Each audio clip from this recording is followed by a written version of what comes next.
And I think that we often get confused of what neutrality and impartiality is as mediators.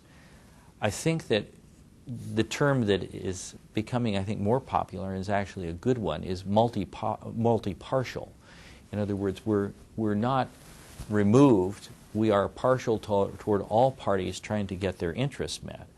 But within the context of multi-partiality, there are also broader principles of fairness, reasonableness, that mediators have to be somewhat comfortable with, as well as the parties, or else it's very hard to get fair agreements. How are you multi-partial? Well, to the guy that's beaten his wife? Well, I probably would not be multi-partial in that I say, well, it's your right to beat your spouse.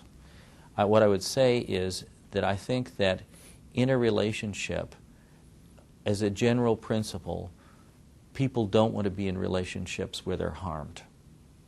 And I can't help you reach an agreement which would essentially foster a relationship which continues harm.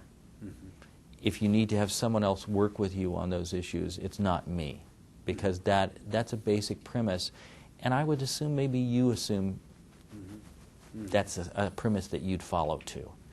So I think that would probably be an example.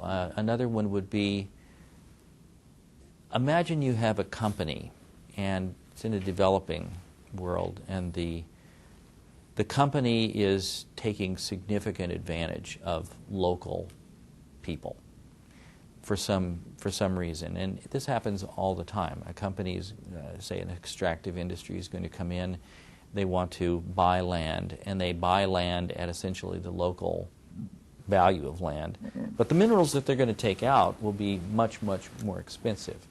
So the question is, and this is a dilemma for a mediator, if a mediator is working on those issues, do you operate according to, say, normal standards, or because there's going to be a great advantage gained of this out of, getting the land?